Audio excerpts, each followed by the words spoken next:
kami juga perlu menyampaikan bahwa Suara Muhammadiyah sebagai pusat syiar informasi pimpinan pusat Muhammadiyah merasa penting terkait dengan kegiatan dialog publik ini atau dialog literasi ini, karena memang di tengah arus kebebasan informasi yang nyaris tanpa kontrol membuat aspek perbedaan kita baik dalam dunia nyata maupun di dalam dunia media sosial begitu tajam.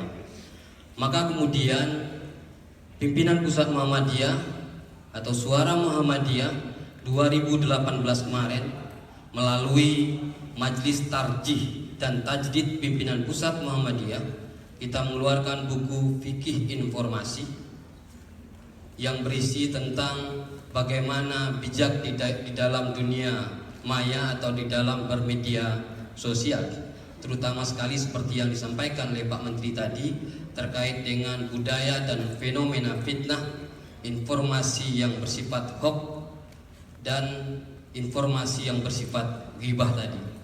Walaupun kita tahu sebenarnya bahwa informasi yang bersifat hoax atau budaya hoax ini sebenarnya bukan hadir dan ada pada hari ini.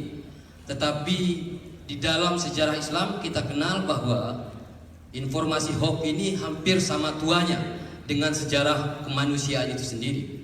Kita tahu bahwa Nabi Adam salah satu korban hoax yang kemudian terlempar ke dunia ini gara-gara informasi yang hoax terhadap buah kuldi.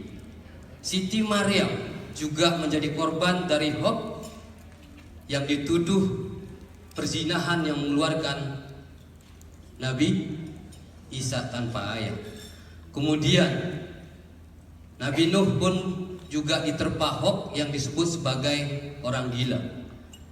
Dan Fir'aun pun menebarkan hoax kepada Musa yang menuduh sebagai tukang sihir. Dan bahkan terakhir Nabi kita Nabi Muhammad SAW, kekalahan perang Uhud pun juga tidak lepas dari tebaran hoax yang disebarkan yang menyebutkan bahwa Nabi sudah mati, yang kemudian para sahabat dan para tentaranya turun dari Uhud yang kemudian pada saat itu mengalami kekalahan peperangan pada umat Islam. Artinya bahwa budaya hoax bukanlah budaya yang baru, tetapi hari ini budaya hoax ini mendapatkan tempat dengan kecanggihan dan revolusi teknologi informasi kita. Semua orang bisa dan bebas menggunakan media sosialnya, teknologi yang dimilikinya untuk menyebarkan berbagai informasi tanpa harus tahu bahwa informasi yang disebarkan, yang disampaikan apakah sudah terverifikasi, terklarifikasi aspek kebenarannya atau tidak. Yang penting ada budaya baru di lingkungan kita, menjadi orang pertama yang menyebarkan informasi menjadi kebanggaan kita. Kalau masing-masing kita mendapatkan informasi yang baru untuk menyebarkan ke berbagai media sosial, seakan-akan kita menjadi orang yang gagah, yang hebat. Inilah budaya yang terjadi belakangan ini, yang kemudian perbedaan-perbedaan yang muncul semakin meruncing. Dan tentu budaya ini sangat berbahaya.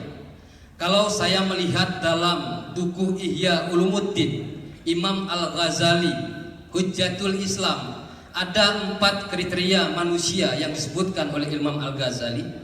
Yang pertama, ar-rajulun yadri wa yadri annahu yadri. Tipe manusia pertama, seseorang yang dia berilmu tetapi dia tahu bahwa dia berilmu. Kata Imam Al-Ghazali, orang yang seperti ini harus diikuti. Tipe yang kedua, ar-rajulun yadri wala yadri annahu yadri. Ada orang yang berilmu tetapi dia tidak tahu bahwa dirinya berilmu. Orang yang kedua ini, kata beliau, harus dibangunkan, harus diingatkan. Dan tipe yang ketiga, ar-rajulun la yadri wa yadri annahu la yadri. Seseorang yang dia tidak berilmu tetapi dia tahu bahwa dia tidak berilmu. Orang ini butuh bimbingan, butuh sentuhan, butuh pendidikan. Yang keempat, ini yang paling berbahaya kata Imam Al-Ghazali, ar-rajulun la yadri wa la yadri annahu wa la yadri. Yang dia tidak berilmu, kemudian dia tidak tahu bahwa dia tidak berilmu. Orang yang seperti ini anti kebenaran. Kenapa?